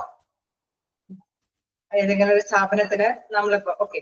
അപ്പൊ അങ്ങനെ വരുമ്പോൾ എന്താണ് അവർക്ക് ട്രെയിനിങ് കൊടുക്കുക എന്ന് പറയുമ്പോൾ അവർക്ക് A to Z വരെ ഒന്നും പറഞ്ഞു കൊടുക്കേണ്ടതായിട്ട് വരില്ല അല്ലെ. അവർക്ക് ആക്ച്വലി അവരെ ആ ഒരു സ്ഥാപനത്തിലൊക്കെ അത്യാവശ്യം എക്സ്പീരിയൻസ് ഒക്കെ ഉള്ള ഒരു പേഴ്സൺ ആയിരിക്കും. അങ്ങനെയുള്ളവരെ ആണല്ലോ നമ്മള് പ്രൊമോഷൻ ഒക്കെ കൊടുക്കുന്നത്. അപ്പൊ അവർക്ക് ഏതെങ്കിലും ലെക്ചേഴ്സ് അല്ലെ ഒരു ട്രെയിനിങ് പീരീഡിൽ ഒരാഴ്ചകളിലോ അല്ലെങ്കിൽ വീക്കിലിയോ അല്ലെങ്കിൽ ടേം അല്ലെ ഈ മന്തിൽ ഒരു 3 ദിവസമൊക്കെ ഒരു ട്രെയിനിങ് പാക്കേജ് ഒക്കെ കൊടുക്കും. അപ്പൊ അവർക്ക് വേണ്ടിയിട്ട് എന്താണ് നല്ല നല്ല ലെക്ചേഴ്സ് വന്ന് ക്ലാസ് എടുത്തൊക്കെ കൊടുക്കും. ഇന്ന അല്ലെ ഇന്ന ചേംബറിലാണ് ഇന്ന സ്റ്റാറ്റസ് ആണ് നിങ്ങൾ ഇനി നിർവഹിക്കുന്നതെങ്കിൽ ഇന്ന ഡ്യൂട്ടികൾ അഡീഷണൽ ആയിട്ടുള്ള ഡ്യൂട്ടികളൊക്കെ നിങ്ങൾക്ക് ഉണ്ട് എന്നുള്ള കാര്യങ്ങളൊക്കെ കൃത്യമായിട്ട് തന്നെ അവർക്ക് ഇൻഫോം ചെയ്ത് കൊടുക്കും. അത് തന്നെയാണ് ഓഫ് ദ ജോബിൽ നോക്കുക. In the off-the-job training method, the workers or employee learn their job role away from the actual work role. അവരുടെ ആക്ച്വൽ ആയിട്ടുള്ള വർക്ക് ഫോറിൽ തന്നെ നിന്നുകൊണ്ട് കൂടുതലായിട്ട് അല്ലെ അവരുടെ ജോബിലെ മേലെയുള്ള ജോലികളുടെ അധികാരം കിട്ടുമ്പോൾ അതിന്റെ റോളുകൾ എന്താണെന്നുള്ളത് കൃത്യമാക്കുന്ന മനസ്സിലാക്കുന്ന ഒരു രീതിയാണ്. ഫസ്റ്റ് എന്താ അതുമായി ബന്ധപ്പെട്ട് വരുന്നതാണ് ലെക്ചേഴ്സ് വന്ന് പറഞ്ഞ് മനസ്സിലാക്കി കൊടുക്കും. then എന്താണ് വെസ്റ്റിബ്യൂൾ ട്രെയിനിങ്. വെസ്റ്റിബ്യൂൾ ട്രെയിനിങ്ങിൽ എന്താ പറയുന്നത്? It is a classroom training which is often done with the help of the equipment and machines which are identical with those in use in the place of work. അതായത് ഇതൊരു നമ്മൾ class room പരിശീലനം കൊടുക്കുമെന്ന് പറയില്ല. ഒരു class റൂമില് ഇത്തരത്തിലുള്ള പേഴ്സൺസിനെയൊക്കെ ഒന്നിച്ച് വിളിച്ചു കൂട്ടി അവിടെ അല്ലെ മേലുള്ള ഒരു പ്രൊമോഷൻ ഏരിയകളിലൊക്കെ ആണെങ്കിൽ അവിടെ എന്തൊക്കെ ടൂൾസുകളൊക്കെയാണ് ഉപയോഗിച്ചിട്ട് കാര്യങ്ങളൊക്കെ ചെയ്യുന്നതെന്ന് കൃത്യമായിട്ട് തന്നെയുള്ള എക്യുപ്മെന്റ്സ് മെഷീൻസ് ഒക്കെ ഉപയോഗിച്ചിട്ട് തന്നെ അവർക്ക് മനസ്സിലാക്കി കൊടുക്കുന്ന രീതിയാണ് vestibule training. Okay, clear? First one പറയുന്നത് ലെക്ചേഴ്സ് വന്ന് പറഞ്ഞ് മനസ്സിലാക്കി കൊടുക്കുന്നു. മറ്റൊന്ന് എന്താണ്? Vestibule training. Okay, vestibule training എന്ന് പറയുന്നത് അതിന്റെ ആ ഒരു എല്ലാ സാധനങ്ങളോടും ഒന്നിച്ച് വെച്ചിട്ട് അവർക്ക് പറഞ്ഞ് മനസ്സിലാക്കി കൊടുക്കുന്ന ഒരു രീതി. ഓക്കെ, എന്താണ് നെക്സ്റ്റ് എന്ന് പറയുന്നത്? കോൺഫറൻസ് വിളിച്ചു കൂട്ടിയിട്ട് നമ്മൾക്കറിയാം. കോൺഫറൻസ് വിളിച്ചു കൂട്ടി അവർക്ക് പറഞ്ഞ് മനസ്സിലാക്കാം. നമുക്കറിയാം പല പല സംശയങ്ങളുണ്ടാവും അല്ലെ. ഇത്തരത്തിലുള്ള പേഴ്സൺസിനൊക്കെ ആവുമ്പോൾ ഒരുപാട് സംശയങ്ങളുണ്ടാവും. അവർക്കറിയാം പല ഡ്യൂട്ടികളൊക്കെ അവര് എക്സ്പീരിയൻസിലൊക്കെയാണ്, പക്ഷെ ചില കാര്യങ്ങളിലെല്ലാം ഡൗട്ടുകൾ ഉണ്ടാവും. അപ്പൊ അത്തരത്തിലുള്ള കോൺഫറൻസ് ഒക്കെ വിളിച്ചു കൂട്ടിയിട്ട് അതിന്റെ കാര്യങ്ങളൊക്കെ ട്രെയിനിങ് കാര്യങ്ങളൊക്കെ പറഞ്ഞു കൊടുക്കുന്നു. then ഗ്രൂപ്പ് ഡിസ്കഷൻ അല്ലെങ്കിൽ ചിലപ്പോൾ എല്ലാവരും കൂടി അല്ലെ ഒന്നിച്ച് ഗ്രൂപ്പായിട്ട് തന്നെ ഡിസ്കസ് ചെയ്യാനൊക്കെ ആയിട്ടുള്ള ഒരു അവസരം കൊടുത്തിട്ട് അതിൽ നിന്ന് എന്തെങ്കിലും ആശയങ്ങളൊക്കെ പങ്കുവെക്കാനായിട്ടും അവസരം കൊടുക്കുന്നു. എന്താണ് case studies, learning by doing. അതായത് എന്തെങ്കിലും ചെറിയ ചില കേസുകൾ അല്ലെ കൂടുതലായിട്ടുള്ള ഇന്ത്യൻ കേസുകളൊക്കെ ഇങ്ങനെയാണ് ഹാൻഡിൽ ചെയ്തത്. ഇപ്പൊ ഹോസ്പിറ്റലൊക്കെ ആണെങ്കിലും നമുക്കറിയാം ചില ഓപ്പറേഷൻ കേസുകളൊക്കെ ഇത്തരത്തിലുള്ള ഇതിലൂടെ നമുക്കറിയാം അവിടെയുള്ള വേക്കൻസികൾ ഓപ്പറേഷൻ തിയേറ്ററിലൊക്കെ വേക്കൻസികളൊക്കെ വരുമ്പോൾ ചിലപ്പോൾ പേഴ്സൺസിനൊക്കെ എക്സ്പീരിയൻസിന്റെ ബേസിലൊക്കെ അവിടെ കൊടുക്കും. അങ്ങനെ വരുമ്പോൾ ചില ഇതുകളിലെല്ലാം ചില കേസുകളിലെല്ലാം ഇവരെ കാണാനായിട്ട് ആദ്യം അനുവദിക്കും അല്ലെ. അപ്പൊ അവർക്ക് എന്താണ് ആ കേസുകളെ കുറിച്ചിട്ട് അല്ലെങ്കിൽ എന്താണ് കേസുകളെ കുറിച്ച് വിവരിച്ച് പറഞ്ഞ് മനസ്സിലാക്കി കൊടുക്കും. അത് ഏത് സ്ഥാപനമാണോ ആ സ്ഥാപനത്തിനെ റിലേറ്റ് ചെയ്തിട്ടുള്ള കേസ് സ്റ്റഡീസ് ആയിരിക്കും.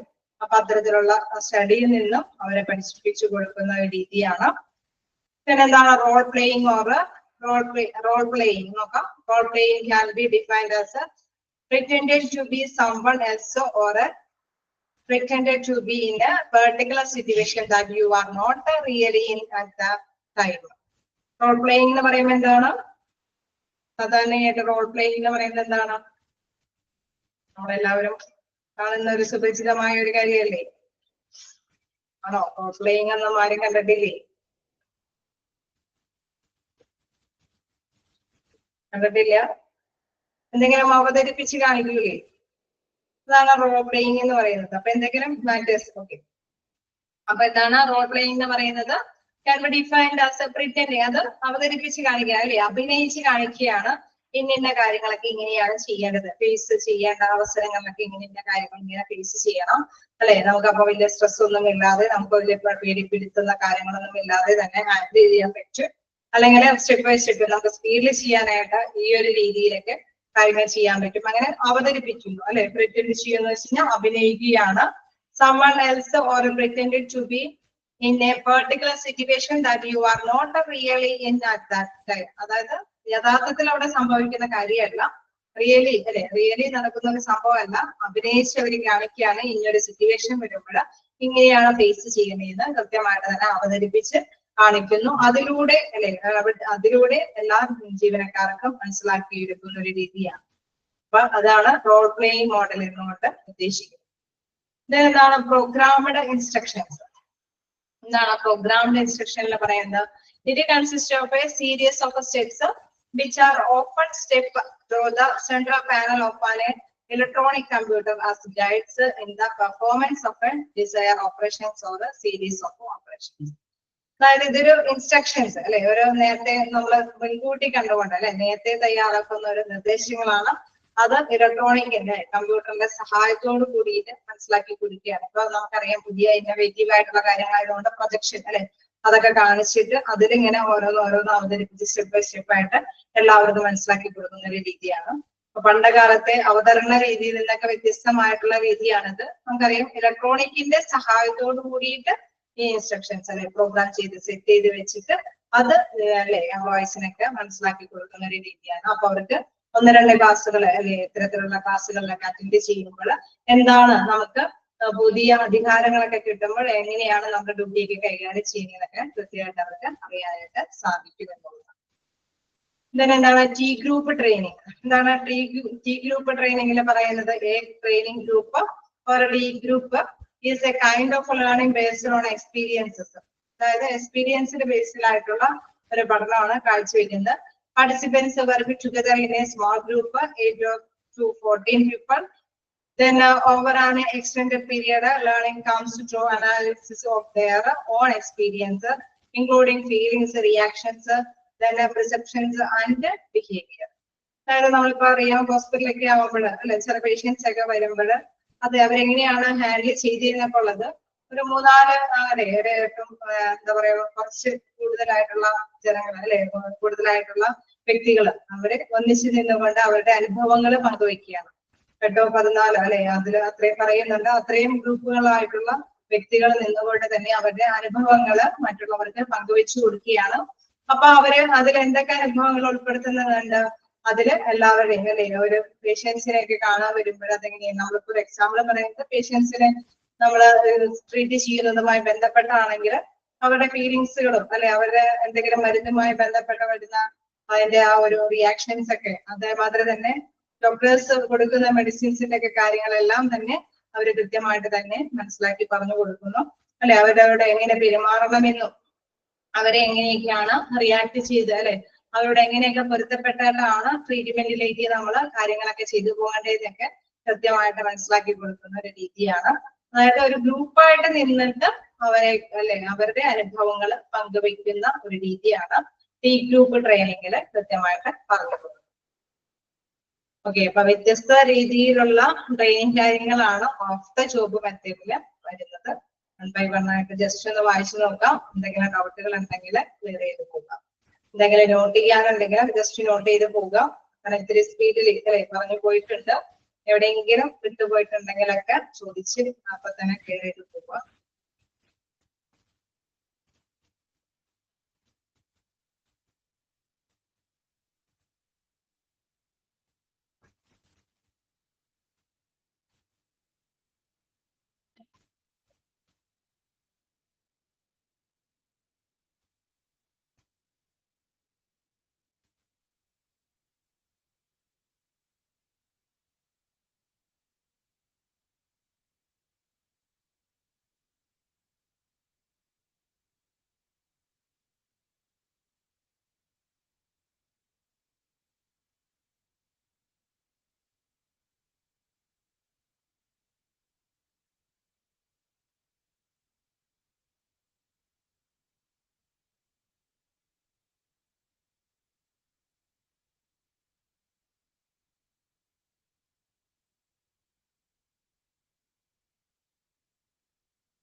ഓക്കെ,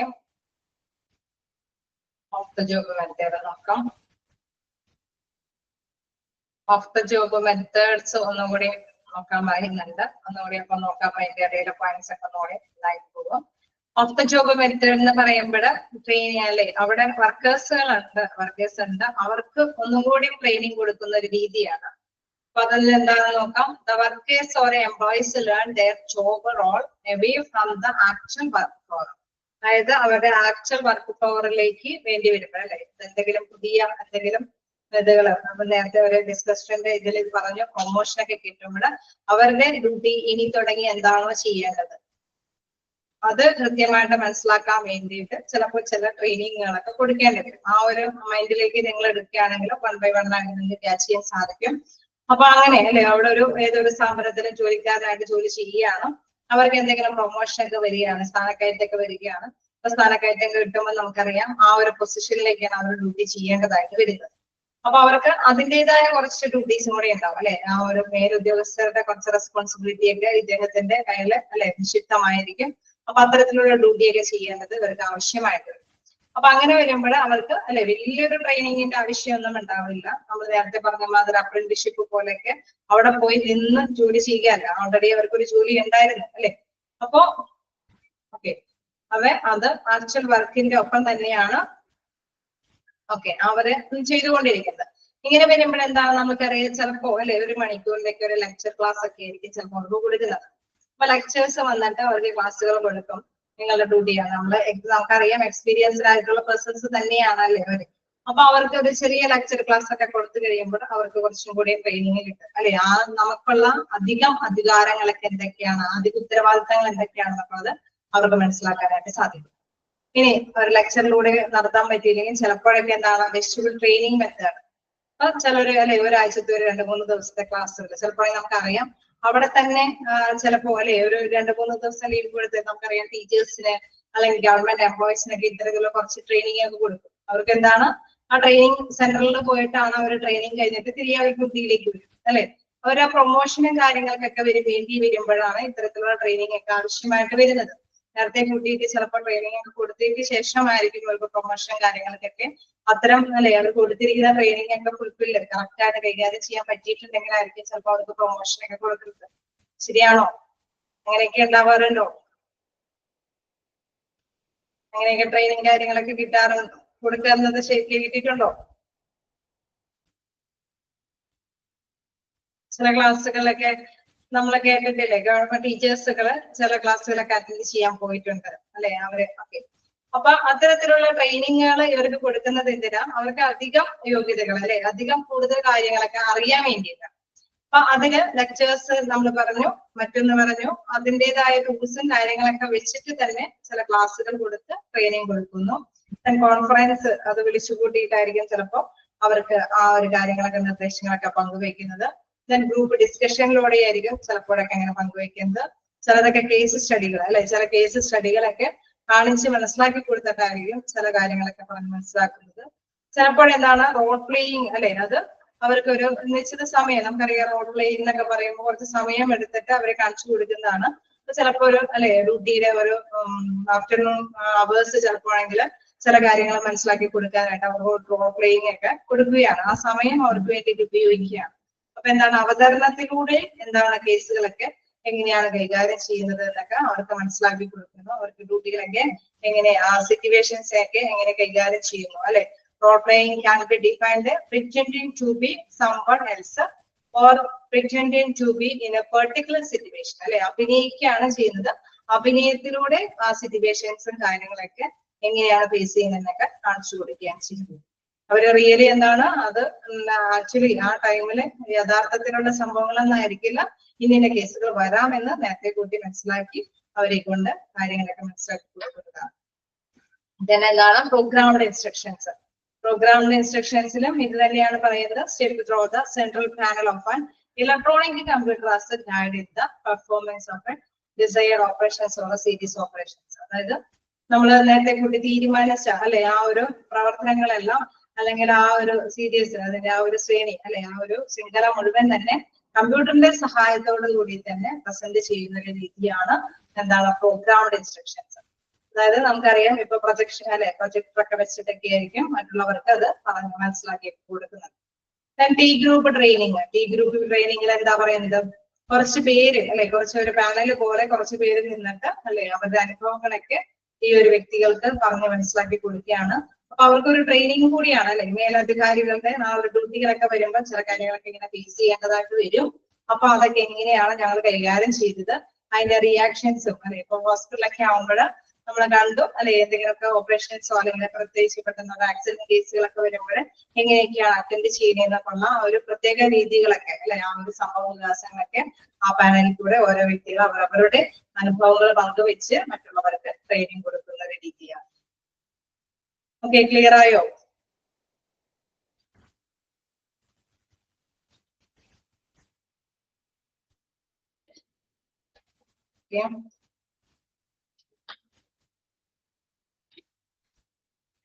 കണ്ടിന്യൂ ചെയ്ത് നോക്കട്ടെ, വായിച്ചു നോക്കേണ്ടതുണ്ടോ? ജസ്റ്റ് നമ്മുടെ നോക്കാം, വായിച്ച് എന്തെങ്കിലും ഡൗട്ടുകൾ ഉണ്ടെങ്കിൽ അത് ക്ലിയർ ചെയ്ത് തന്നെ പോവുക.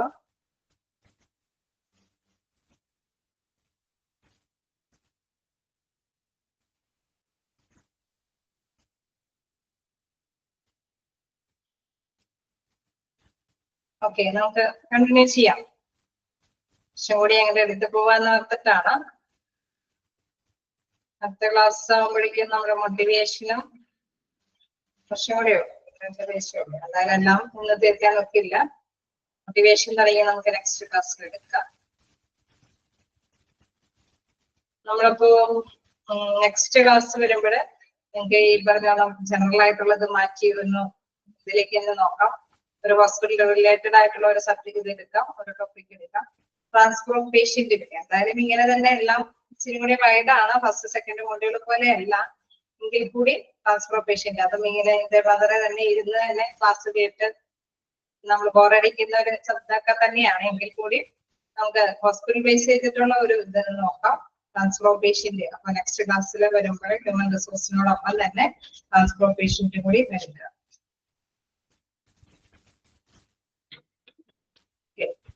അപ്പൊ നമുക്ക് പെർഫോമൻസ് അപ്രൈസൽ തുടങ്ങാലോ.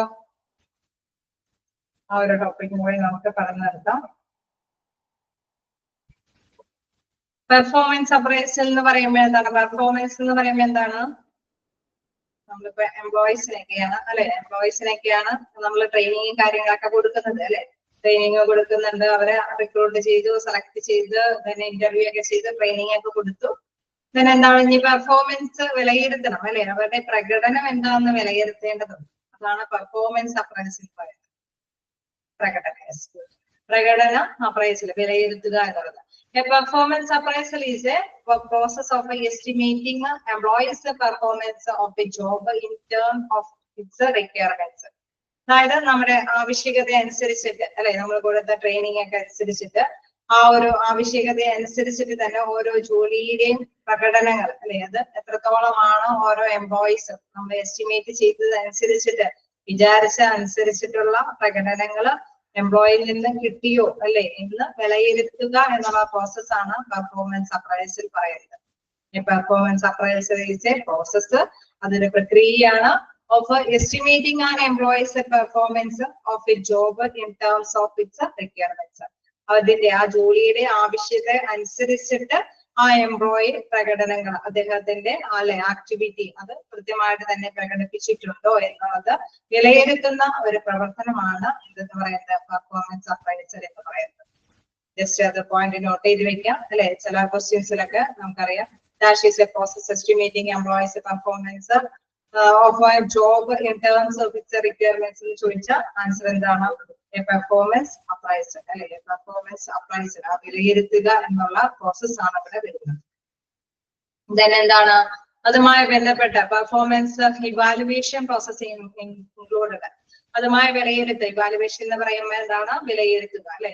ആ പ്രകടനം വിലയിരുത്തുന്ന ആ ഒരു പ്രവർത്തനവുമായി ബന്ധപ്പെട്ട പല പോയിന്റ്സുകളും ഉണ്ട്. എന്താണ് ഫസ്റ്റ് വൺ പറയുന്നത്? Establish performance standards. നമുക്കറിയാം അല്ലെ, ഒരു മാനേജർ അവര് തീരുമാനിച്ചിട്ടുണ്ടാവും ഇന്ന പേഴ്സണെ കൊണ്ട് ഇത്ര ഡ്യൂട്ടി ചെയ്യിപ്പിക്കാം എന്നുള്ളത് അല്ലെ. ഇപ്പൊ പേഷ്യൻസ് നമ്മൾ നേരത്തെയൊക്കെ കണ്ടായിരുന്നു, ചില നേരത്തെയുള്ള ഫസ്റ്റ് സെക്കൻഡ് മൊഡ്യൂളിലൊക്കെ ജസ്റ്റ് നമ്മൾ കണ്ടായിരുന്നു. അതൊക്കെ നിശ്ചയിക്കുമ്പോൾ അല്ലെ നമ്മൾ നഴ്സിംഗ് അഡ്മിനിസ്ട്രേഷനിലൊക്കെ കണ്ടായിരുന്നു എന്ന പേഷ്യൻസ് അത് എത്തരത്തിലുള്ള പേഷ്യൻസ് ആണ് എന്നുള്ളത് അറിഞ്ഞിട്ട് വേണം ഓരോ എംപ്ലോയീസിനൊക്കെ ഡ്യൂട്ടി അവർക്ക് കൊടുക്കാനായിട്ട് അല്ലെ. ഉള്ള ഡ്യൂട്ടി തയ്യാറാക്കി കൊടുക്കുമ്പോഴൊക്കെ വ്യത്യസ്ത തരത്തിലുള്ള പേഷ്യൻസ് ഉണ്ടാവും. അപ്പൊ ഇന്ന പേഷ്യൻസിനെ ഈ ഒരു പേഴ്സണെ കൊണ്ട് ഈ ഒരു എംപ്ലോയിനെ കൊണ്ട് ഹാൻഡിൽ ചെയ്യാൻ പറ്റും എന്നുള്ളത് നേരത്തെ കുട്ടിക്ക് തീരുമാനിച്ചിട്ടുണ്ട്.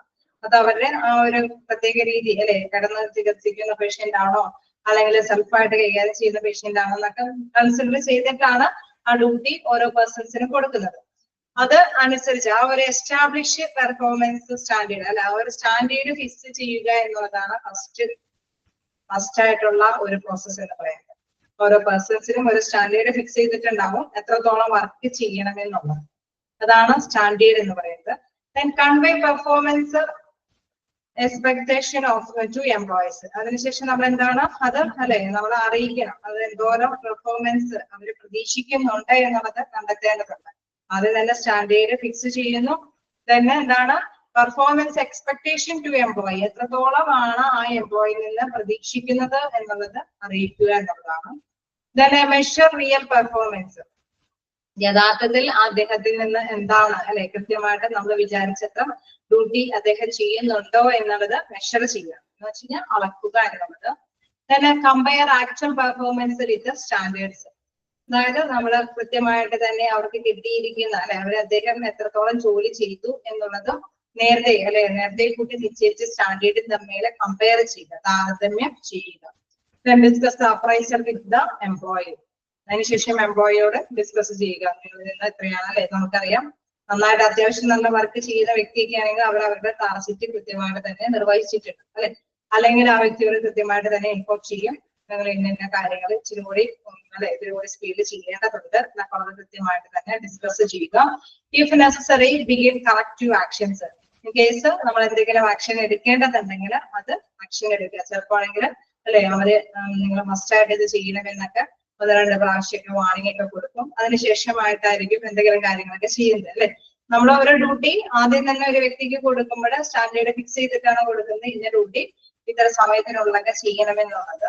ദെൻ എന്താണ് ആ വ്യക്തി ചെയ്യുന്നുണ്ടോ എന്ന് വിലയിരുത്തുന്നു. ദെൻ എന്താണ് ആ വ്യക്തി ചെയ്യുന്നതും നേരത്തെ നിശ്ചയിച്ചതും തമ്മിൽ കമ്പയർ ചെയ്യുന്നു, അതായത് താരതമ്യം ചെയ്യുന്നു. നോക്കുമ്പോൾ റിസൾട്ട് അല്ലെ നമുക്കറിയാം പോസിറ്റീവ് റിസൾട്ട് ആണോ നെഗറ്റീവ് റിസൾട്ട് ആണോ ഉദ്ദേശിച്ചത്ര ഫലം കാണുന്നുണ്ടോ എന്നത് മനസ്സിലാക്കുന്നു.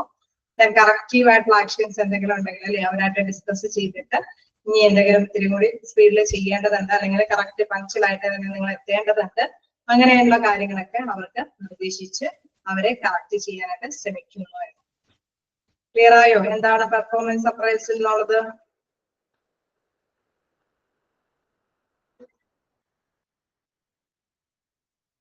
ജസ്റ്റ് ആയിട്ട് എന്തായാലും ഒന്ന് വായിച്ചു നോക്കാം. ആർക്കെങ്കിലും ജസ്റ്റ് ഒക്കെ അല്ലെ നിങ്ങൾക്ക് അറിയാവുന്ന ലാംഗ്വേജിൽ തന്നെ എഴുതി പോകേണ്ടതുണ്ടെങ്കിലൊക്കെ എഴുതി പോകാട്ടോ, അതിലൊന്നും ഇതില്ല. അതാണ് ഞാൻ കുറച്ച് സമയം വായിച്ചു നോക്കുക എന്ന് പറയുന്നത്. നമ്മളുടെ ലാംഗ്വേജിൽ നമുക്ക് മനസ്സിലാവുന്ന ലാംഗ്വേജിലേക്ക് അത് മനസ്സിലാക്കി വെക്കുക എന്നുള്ള രീതിക്ക് വേണ്ടിയിട്ടാണ് ആ ഒരു സമയം വായിച്ചു നോക്കുക എന്നുള്ള സമയം നിങ്ങൾക്ക് മുമ്പിൽ തരുന്നത്. ആ ടൈമിൽ നിങ്ങൾക്ക് വായിച്ചു നോക്കാം, ഡൗട്ടുകൾ ഉണ്ടെങ്കിൽ ചോദിക്കുകയും ചെയ്യും. ഓക്കെ, ഒന്നുകൂടെ പറയാം. നമ്മളിപ്പോ ഒരു ജോലി അല്ലെ ഏതൊരു ജോലി ഒരു പ്രൊഡക്ഷൻ ആണ് ജോലി എന്ന് വിചാരിച്ചു. നമ്മളിപ്പോ ഒരു 10 സാധനം ഉൽപ്പാദിപ്പിക്കുക എന്നുള്ള ഒരു സാധനം അല്ലെ ഒരു എന്തെങ്കിലും ഒരു സംഭവം നമ്മൾ 10 എണ്ണം ഉൽപ്പാദിപ്പിക്കുക എന്നുള്ളതാണ് ആ ഒരു എംപ്ലോയറിന്റെ ഗ്രൂപ്പ് അല്ലെ ടാർഗറ്റ് എന്ന് വെച്ചു. ഒരു വ്യക്തിയെ കൊണ്ട് ഒരു ദിവസം 10 എണ്ണം ഉൽപ്പാദിപ്പിക്കുക എന്നുള്ളതാണ് ആ ഒരു എംപ്ലോയർ ടാർഗറ്റ് ചെയ്ത് വെച്ചേക്കുന്നത്. അപ്പൊ ആദ്യം തന്നെ എന്താണ് സ്റ്റാൻഡേർഡ് ഫിക്സ് ചെയ്തു എന്തെന്നുള്ളത് 10 എണ്ണം എന്നുള്ളത് അല്ലെ. ഒരു പേനയാണെങ്കിൽ 10 എണ്ണം ഉൽപ്പാദിപ്പിക്കുക, നമുക്കറിയാം അതൊന്നും നടക്കുന്ന സംഭവമല്ല, അതിന്റെ സംഭവങ്ങളൊക്കെ ഉണ്ട് അല്ലെ. പെട്ടെന്ന് ഫിനിഷ്ഡ് ഗുഡ്സിലേക്ക് അവർ എത്തില്ല. പക്ഷെ മനസ്സിലാവരുത്, ജസ്റ്റ് ഒന്ന് എക്സാമ്പിൾ ആയിട്ട് പറഞ്ഞതേ ഉള്ളൂ. 10 എണ്ണം ഉൽപ്പാദിപ്പിക്കുക എന്നുള്ളതാണ് ടാർഗറ്റ് ചെയ്തിരിക്കുന്നത്. ദെൻ എന്താണ് അപ്പൊ അതാണ് സ്റ്റാൻഡേർഡ്. ദെൻ എന്താണ് എംപ്ലോയിനെ കൊണ്ടത് നിർത്തുന്നു. ഒരു ദിവസം അദ്ദേഹം എംപ്ലോയി ചെയ്യുന്നതിനെ നിരീക്ഷിക്കുന്നു അല്ലെ. എംപ്ലോയി ചെയ്യുകയാണെങ്കിൽ നിരീക്ഷിക്കുകയാണ്. അതെ, അദ്ദേഹത്തിനെ ആദ്യം തന്നെ അറിയിക്കുന്നുണ്ട് നിങ്ങളിൽ നിന്ന് എത്രയാണ് പ്രതീക്ഷിക്കുന്നത്, ഒരു ദിവസം 10 എണ്ണം ഉത്പാദിപ്പിക്കണമെന്നാണ് പ്രതീക്ഷിക്കുന്നത് എന്നുള്ളത് അറിയിക്കുന്നുണ്ട്. അതാണ് സെക്കൻഡ് പോയിന്റ് ആയിട്ട് പറയുന്നത്, convey performance expectation to employee. Then എന്താണ് മെഷർ റിയൽ പെർഫോമൻസ്, യഥാർത്ഥത്തിൽ എത്ര ഉത്പാദിപ്പിച്ചു എന്നുള്ളത് മെഷർ ചെയ്യും. ചിലപ്പോൾ അദ്ദേഹം 8 എണ്ണമാണോ ഉത്പാദിപ്പിച്ചിരിക്കും. then എന്താണ് compare actual performance with standard. അപ്പൊ നമ്മൾ എന്താണ് കമ്പയർ ചെയ്യുക, താരതമ്യം ചെയ്യുക. സ്റ്റാൻഡേർഡ് ആയിട്ട് 10 എണ്ണം ഉത്പാദിപ്പിക്കണമെന്ന് പറഞ്ഞിട്ടുണ്ട്, അതും ഈ 8 എണ്ണം തമ്മിൽ താരതമ്യം ചെയ്യും. Discuss the appraisal with the employee. അപ്പൊ മനസ്സിലാക്കുക, നമുക്ക് മനസ്സിലായി എന്താണ് 2 എണ്ണം അദ്ദേഹം ഉത്പാദിപ്പിച്ചിട്ടില്ല എന്നുള്ളത് അല്ലെ. ഇപ്പൊ നെസസറി, അപ്പൊ നമ്മൾ പറയുകയാണ് നിങ്ങൾ ഇത്തിരി കൂടി സ്പീഡിൽ ഉത്പാദിപ്പിക്കേണ്ടിയിരിക്കുന്നു, കാരണം നിങ്ങളുടെ ടാർഗറ്റ് 10 എണ്ണം ഉത്പാദിപ്പിക്കുക എന്നുള്ളതാണ് അല്ലെ. അതിന് വേണ്ടിയിട്ട് നിങ്ങൾ ഇച്ചിരി കൂടി ശ്രമിക്കേണ്ടിയിരിക്കുന്നു.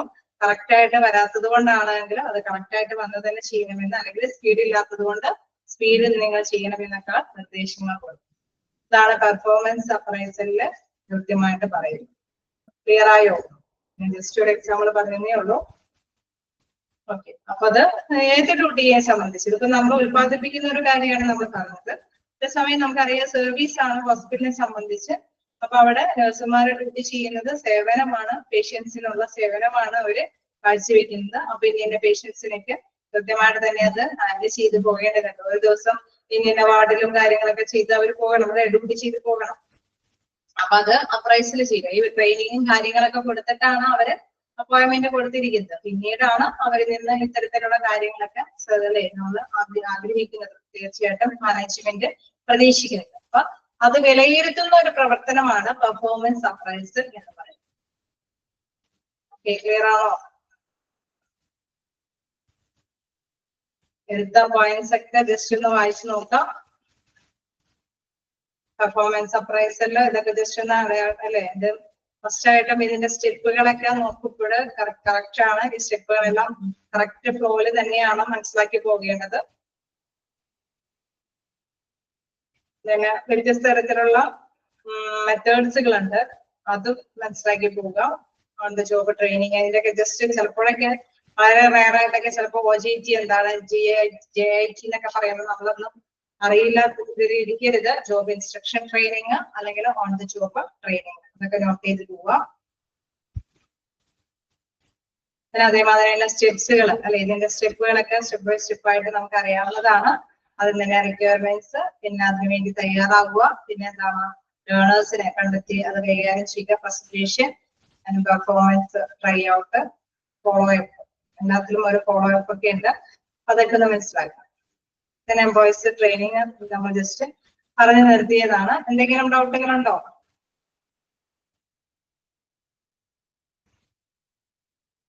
എന്തെങ്കിലും ഡൗട്ടുകളുണ്ടോ? ഗ്രൂപ്പ്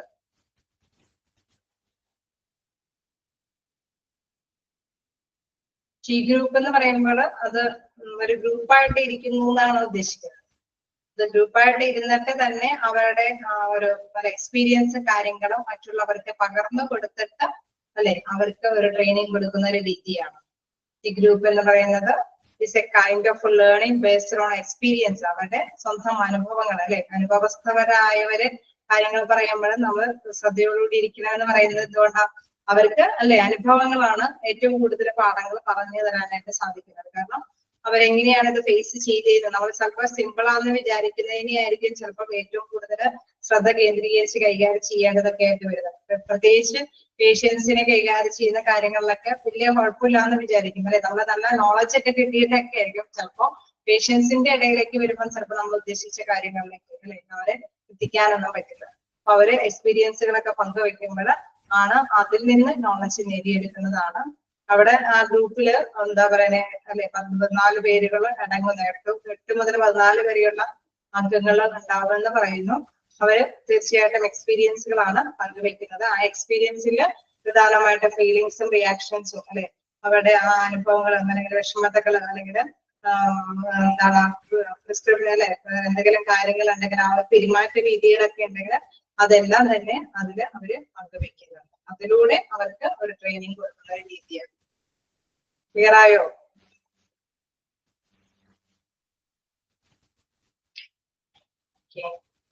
നമുക്ക് നെക്സ്റ്റ് ക്ലാസ്സിൽ കാണാം. Thank you.